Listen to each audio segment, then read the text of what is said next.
Introduction पढ़ेंगे and सबसे पहले एक्चुअली ये सबसे इम्पॉर्टेंट पार्ट है इंट्रोडक्शन। हिस्ट्री क्यों पढ़ते हैं, कोई बता सकता है वाई हिस्ट्री?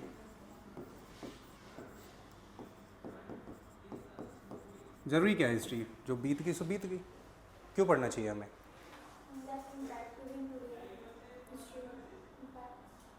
हाँ, हिस्ट्री हमें इम्पैक्ट करता है, राइट। और दूसरा कोई रीज़न? हिस्ट्री रिपीट्स, है ना, कल की चीज़ें फिर से परसों होंगी, तो उसके लिए हमें पता होना चाहिए ताकि हम उस चीज़ों को अवॉइड कर सकें। दूसरा रीज़न क्या हो सकता है हिस्ट्री पढ़ाने का? एक होता है हिस्ट्री पढ़ने का, जैसे you are interested, you go find a book and you read about something. Suppose Buddha के बारे में जानना है तो हम एक बुक खरीदेंगे, उसके बारे में पढ़ेंगे। अकबर के बारे में जानना है तो हम एक किताब खरीदेंगे, फिर उसके बारे में पढ़ेंगे। पर हमें स्कूल में पढ़ाया जाता है, उसके पीछे क्या रीज़न हो सकता है? दो बिल्कुल अलग क्वेश्चन है, ठीक है। हिस्ट्री खुद से पढ़ना और किसी को पढ़ाना। पढ़ाने के लिए अगर स्टेट बहुत खर्चा करती है, स्टेट सबको पता है क्या होता है? क्या होता है कंट्री के अंदर जो स्टेट? अच्छा, एक स्टेट बिहार स्टेट है, मैं उस स्टेट की बात कर रहा हूँ, नहीं ना, उसकी बात नहीं कर रहा हूँ मैं, ठीक है ना। हाँ, स्टेट एक पॉलिटिकल आइडिया है, ठीक है, हाँ उसकी बात कर रहा हूँ मैं। तो स्टेट इतना खर्चा कर रही है हमारे ऊपर, गवर्नमेंट स्कूल्स में पैसे खर्चा करती है स्टेट कि हमारा एजुकेशन हो, पर क्यों? स्टेट को क्या मिलता है?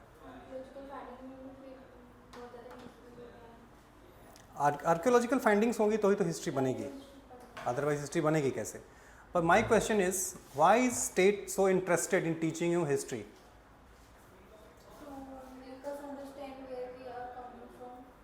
Great, any other reason? Make us educated person, educated society, aware society, but it also has a very insidious agenda, ठीक है, हिस्ट्री में। क्योंकि बहुत बार हमें अगर हिस्ट्री पढ़ाई जा रही है तो झूठ भी तो पढ़ाया जा सकता है। हमने जाके खोद के देखा कि मोहनजोदारो में वो डांसिंग गर्ल का जो स्टैचू मिला है कि नहीं मिला है, हम तो कहे नहीं वहाँ पे, हमें पढ़ाया गया। लेकिन जितनी भी चीज़ें पढ़ाई गई उसमें से क्या चूज़ किया उन्होंने पढ़ाने के लिए और क्या छोड़ दिया, ये तो उनके ऊपर है, ठीक है। वही मैं बता रहा था, एग्जैक्टली उससे पता चलता है कि जो पढ़ाने वाले हैं उनका इंटरेस्ट क्या है, जो हिस्ट्री की बुक लिख रहे हैं।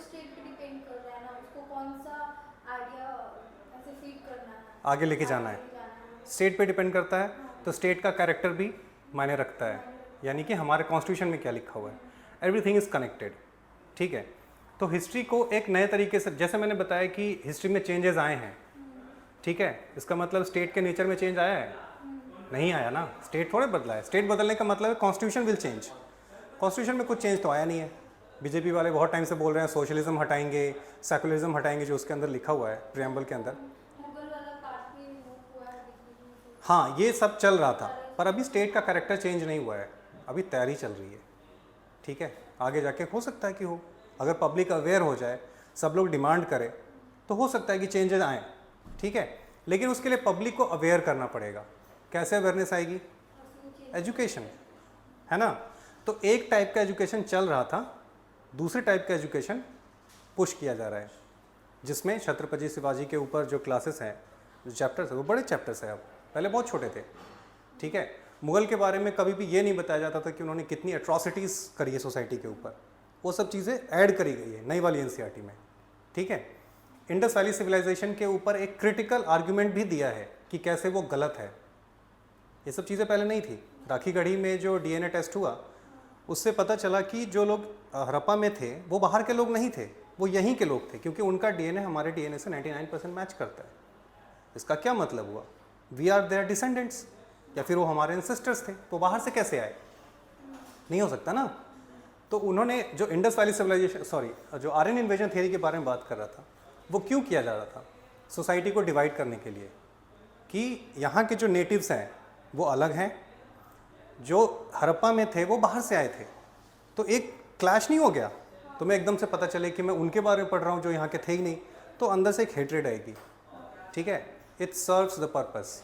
जो लोग इंटरेस्टेड हैं सोसाइटी को डिवाइड करने में, उनका काम होता है इससे, राइट। इसलिए आर्यन इन्वेजन थियरी को पुश किया जा रहा था। पर अभी सरकार बदली है, लोग अवेयर हुए हैं, लोगों ने सवाल पूछना स्टार्ट किया। राखी गढ़ी में थोड़े टाइम पहले ही जब वो उसका रिजल्ट आया था उस समय मैंने उसको ट्विटर पे देखा था। ट्विटर का नाम अभी एक्स हो गया है। तुम लोग ट्विटर पे हो? नहीं, चलो उस पर टाइम वेस्ट होता है, पर that's a very wonderful place, है ना, वहाँ बहुत सारी चीज़ें दिखती रहती है। एग्जैक्टली तो मैं ये कह रहा था कि आरएनए इन्वेजन थ्योरी जो है उसको अभी एनसीईआरटी की किताब में ये बताया जा रहा है कि दैट इज़ रॉन्ग। और इनफैक्ट ये बताया जा रहा है कि हड़प्पा वाले लोग जो थे वो सेंट्रल एशिया गए, अरब की तरफ गए और वहाँ के लोगों को कॉलोनाइज, मतलब वहाँ पे सोसाइटी बनाई। कॉलोनाइज नहीं बोलेंगे, सोसाइटी बनाई, ठीक है। ये नई चीज़ है बिल्कुल, एनसीईआरटी में ये चीज़ें पहले नहीं थी। तो अभी काफ़ी चीज़ें बदल रही है। तो हम क्या पढ़ रहे हैं, किस टाइप की चीज़ें हमारे को पढ़ाते समय छोड़ दी जाती है, किस टाइप की चीज़ें चूज़ करी जाती है कि ये स्कूल क्लासेस में जाएंगे, वो डिसाइड करता है कौन? जो स्टेट के अंदर इंटरेस्टेड लोग हैं, ठीक है। जरूरी नहीं कि कोई पॉलिटिकल पार्टी हो, ठीक है, थिंकर हो सकता है, डीप स्टेट हो सकता है, या फिर कोई एनजीओ हो सकता है जिसका इंटरेस्ट हो इलेक्शन जीतने में। इससे इलेक्शन जीतते हैं लोग, है ना। तो ये इसलिए हमें हिस्ट्री पढ़ना ज़रूरी है, ठीक है। लेकिन जो हिस्ट्री में पढ़ाया जाता है और हमें किस लिए पढ़ना ज़रूरी है, those are two different things, right. इसलिए कभी भी टाइम मिले तो खुद से ढूंढ के पढ़ना चाहिए, तभी you are aware, otherwise you are not, ठीक है। उसके पहले तक तुम सिर्फ ब्रेन वॉश्ड हो, ठीक है। जो स्टेट पढ़ा रहा है वही सिर्फ पढ़े हो तो यू आर ब्रेन वॉश्ड। जब खुद से ढूंढ के पढ़ोगे तभी तो एक क्रिटिकल माइंड आएगा ना तुम्हारे अंदर, दो अलग अलग थॉट प्रोसेस आएंगे, then you can decide what is right what is wrong, at least मेरे लिए क्या सही है ना। वरना तुम किसी और की लड़ाई लड़ते रहोगे, ठीक है। इसलिए हिस्ट्री इज़ वेरी इंपॉर्टेंट। उसी से रिलेटेड दूसरा क्वेश्चन है मेरा, व्हाई इज़ एजुकेशन इंपॉर्टेंट। अभी तो सिर्फ हिस्ट्री पे थे हम, why is education important? Awareness, ठीक है। और पर अभी एजुकेशन का जो पर्पस है जॉब है ना। You guys are here for a job. Awareness के लिए तो वो तो सेकेंडरी है कि ठीक है कुछ जान गए तो अच्छी बात है, जॉब मिलना तो ज़्यादा ज़रूरी है ना। स्किल्स और क्या रीज़न हो सकता है, पर्पस हो सकता है एजुकेशन का? हाँ सॉरी, सिविलाइज्ड पर्सन। देखो ब्रिटिश के अकॉर्डिंग हम लोग सिविलाइज नहीं थे, ठीक है। तो हम क्या मान लो उस बात को? नहीं ना। सिविलाइज कौन करना चाहता है ये भी मैटर करता है। उन्होंने बताया था कि हम लोग सिविलाइज नहीं थे, राइट। पर ये बात सही है, हम मान सकते हैं इस बात को? नहीं ना। जब वो आए थे यहाँ पे तब यहाँ पे हर गांव में स्कूल्स थे, उनके यहाँ पे स्कूल्स नहीं थे, और वो हमें बोल रहे थे कि we were not civilised, right. तो इस तरीके की चीज़ें, मतलब ये सही आंसर नहीं होना चाहिए। For me, according to me, education is, मतलब इसका जो सोल पर्पस है वो ये होना चाहिए कि हम एक ओपन माइंडेड पर्सन बने। What is open minded person? Who is या फिर वो चीज़ें सुनने के लिए तैयार हो जो उसके लिए कंफर्टेबल नहीं है, है ना। जैसे आपने दिमाग में कुछ चल रहा है, आपने बहुत सारा कुछ सीखा, एकदम से कोई फैक्ट आता है, ठीक है, तो आप बोलते हो कि ये तो मेरे माइंडसेट से सूट नहीं कर रहा, आई वॉन्ट एक्सेप्ट इट। चलो ठीक है, एक्सेप्ट नहीं किया, एटलीस्ट उसके ऊपर और ढूंढना चाहिए। That is an open minded person, ठीक है। एकदम से कोई चीज़ आए, नई चीज़, और आपने उसको रिजेक्ट कर दिया, ये क्लोज माइंडेड पर्सन है ना। एजुकेशन का मेन मतलब ये है कि हमें ओपन माइंडेड होना चाहिए, then only you are educated person, otherwise you are just brainwashed, ठीक है। मैं कुछ चीज़ों पे फोकस कर रहा हूँ just to make you understand कि history is a very dangerous subject, पूरी सोसाइटी को बदल के रख सकता है अगर आपने गलत हिस्ट्री पढ़ा दी। लोग अपने आप को हेट करने लगते हैं, ठीक है। और इसी वजह से इंडिया में कुछ टॉपिक्स के ऊपर बहुत ज़्यादा फोकस किया जाता है, so that we can divide the society, like sati हो गया, देवदासी हो गया, कास्ट हो गया, ठीक है। तो हम अपने आप को ऐसे हीन भावना से देखते हैं कि हम कैसी सोसाइटी थे, पर हमने बहुत सारा कुछ अचीव किया है जिसके बारे में नहीं बताया गया, ठीक है। वैसे ये आइडियोलॉजिकल डिबेट हो जाएगा, इस पर बहुत सारी बात की जा सकती है, ठीक है।